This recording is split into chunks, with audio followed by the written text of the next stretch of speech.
Air signs, tignan natin kung ano ang mensahe para sa iyo ngayong araw. Keep in mind po na ito ay general reading lamang, so hindi lahat ay makaka-relate, so be open-minded. Sa mga hindi pa po nakasubscribe dito sa ating channel, please subscribe na po kayo and palike na din po ng ating video. At sa mga nais pong mag-avail ng ating private readings, ng ating Evil Eye Amulet Necklace at ng ating Tears Bracelet, makikita nyo po yung link sa description box. Tarot Intentions by Aliana Reyes. Okay? Tingnan natin kung ano ang mensahe para sa iyo. Air signs. We have hooked. We have thief. Baka may mahuhuli kayo dito. Kung sino yung nagnanakaw ng mga nawawala ninyong mga gamit. Pero mag-iingat lang po kayo ha. Yan naman. Baka kasi may nakakatik-tik dito ng ninyo, ng mga galaw po ninyo. Yung ini-spy ba kayo? Ganyan, nalalaman nila. Spiritual hater. Hates on your spirituality, light, magic, and power. Ayan. So, pwede naman ayun, sabi nga dito, hindi lang naman daw, bagay yung ninanakaw sa'yo dito. For some of you, is pwede po na, more on physical, diba? Emotional. So, baka may gumagawa sa inyo dito. Mag-iingat kayo. Air sign. So, kung napapansin ninyo, bakit parang puro negative yung nangyayari sa life ninyo? Parang wala nang magandang nangyayari sa life ninyo na, wala nang magandang nangyayari sa life ninyo. Parang sunod-sunod yung mga problema. Yan po. Pwedeng, yan, diba down na nga kayo, may mga naiinggit pa sa inyo. Kaya mag-iingat po kayo and protect yourself. Kung di nyo naman alam kung paano protektahan yung sarili ninyo, ayan, meron tayo ditong Tears Bracelet at meron tayo ditong Evil Eye Amulet Necklace. Tignan natin. Ayan, kasi maraming sa inyo dito eh. Maraming naiinggit sa inyo. Pwedeng mayroong mga kumukulam sa inyo dito eh. Kaya tignan nyo rin kung meron kayong mga ginagawa. Lagi kayong hindi nagtatagumpay dun sa bagay na yon. We have positive, optimistic, and beautiful. Yan. For some of you, kung kaya nyo naman daw mas maging positive, no? Yung outlook ninyo sa life, you do it. Kasi isa yan sa magpapahina dun sa tao na gumagawa sa inyo. Yan. Tsaka wag mong ipapakita na tinatablan ka. Wag mong iindahin, no, na tinatablan ka nung ginagawa ng tao na yon. Isa din yon. So, huwag kayong magpo-post kunwari sa social media accounts ninyo na nahihirapan ka, may nararamdaman kang ganito sa ganitong part ng katawan mo. So, do not share it. Mag-share ka ng mas mga magagandang mga post. Okay? Tingnan natin. Ano pa yung mensahe pagdating naman sa trabaho. So, work po, spirit guide. Kamusta? Kamusta po ang work?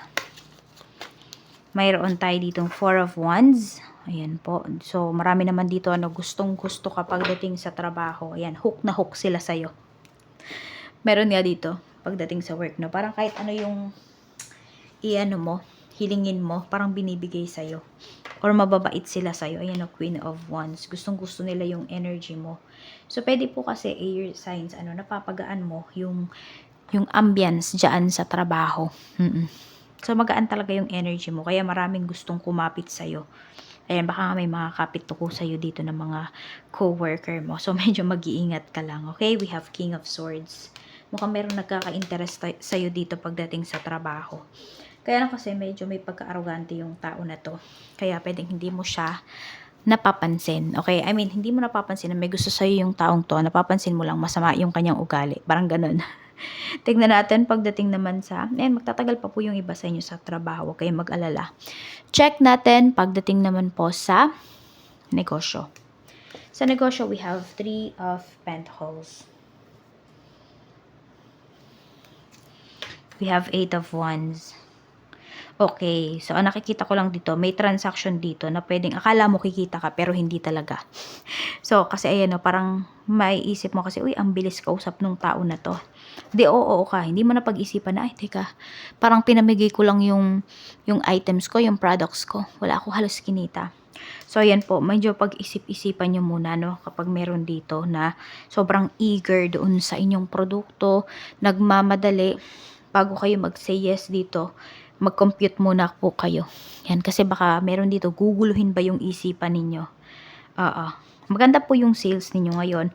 Yun nga lang, baka mayroon dito, lokohin kayo. Kaya magdoble ingat po kayo dito. Huwag kayo basta-basta oo. Kasi ayan o, may mabilis na usapan, may mabilis na transaction. So baka maghahaman kayo dito, 'di ba? Ay, sabihin mo, ay sayang naman yung kikitain ko doon. Yun pala, ending wala talaga kayong kinita. Kasi ganito, madami nga siyang in-order, tas binabaan nyo na. Pero, kunwari, makipag-meet up kayo, wala palang bayad yung ano, kunwari, free pala yung delivery, kunwari, ganun. So, di ba, lugi kayo, halos wala talaga kayong kinita. So, mag-iingat kayo sa mga ganyang klase ng kliyente. Iisahan lang kayo. Tingnan natin, sila lang yung kikita ba? Kasi baka, dahil nga boltuhan yan, pwede po na i-resell, yung tipong ganun. So, tingnan natin pagdating naman po sa siguro maging prepared kayo sa ganun. Pag mayroong gustong mag-resell ng mga items niyo, magsuma na kayo. 'Di ba? Magkano ba yung ibababa ninyo? Ilan yung minimum? Yung mga tipong ganun po. Sa kaperahan, we have the Devil. Meron tayo ditong Queen of Pentacles. Yan, maraming lumalapit sa iyo dito. Kasi pwedeng marami kang natutulungan, air signs. Maraming tao dito na nanghihingi ng tulong sa'yo. Meron din ako nakikita dito, parang naging obligasyon mo na sila. Ayan po. Siguro may natulungan ka dito once or twice. Tapos ayan, parang tuloy-tuloy na. Yes, meron dito. Parang tinatake advantage ka na. Kaya mag-iingat ka po. Yan o. Meron ditong tao na laging lumalapit sa'yo pero hindi talaga maganda yung energy niya. Okay? So, ayan, maglaylo ka muna dito sa pagtulong for some of you. Or kung tutulong man po kayo, wag sobra-sobra.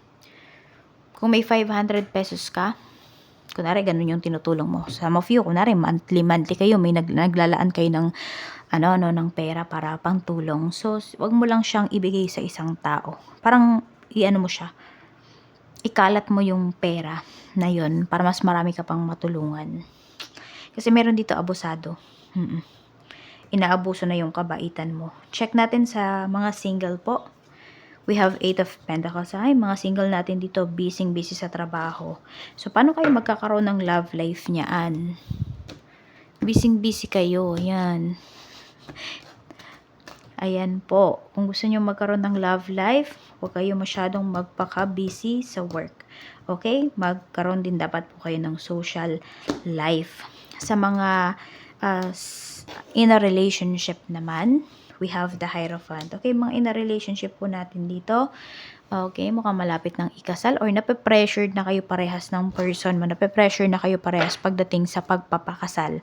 So, baka marami na ding nagsasabi sa inyo dito, oy, magpakasal na kayo, air signs. Sa mga mag-asawa naman, we have Knight of Pentacles. Sa mga mag-asawa naman, ayan, pwedeng may pag-iipon po dito. Nag-iipon kayo. Tapos, pwedeng meron kasi dalawa yung trabaho or parehas kayo nagtatrabaho ng asawa mo. So, pwede po na, kunwari, yung kita niya, yun yung ginagamit nyo sa bahay, tas yung kita mo, yun yung natatabi. Ayan po. So, maganda. Nagkakaintindihan po kayo. Tsaka may peace of mind kayo dito ngayon kasi mas, mas maganda. Yan o. Mas maganda yung mga choices na ginagawa po ninyo para sa inyong pamilya. Tsaka nakakapag-ipon kayo. Hindi kayo 0-0 dito. Na parang, kanari may emergency, meron kayong madudukot. Diba? Hindi kayo mangungutang. So, parang list of your options yun yung pangungutang. So, ayan po. Ngayon, pwedeng siguro nakabayad na yung iba sa inyo. Kayong mag-asawa, diba? Dati, siguro nangungutang kayo. Ngayon, hindi na. So, ayan po. Ayaw nyo nang ulitin yung mistake na yon. So, as much as possible ngayon, nag-iipon po kayo. Nagtatabi kayo para in case of emergency. Meron kayong dudukutin. So, pinaghahandaan nyo talaga yung future ninyo at ng inyong mga anak. So, ayan lang po. Maraming salamat. Ingat po kayo always and more blessings to come.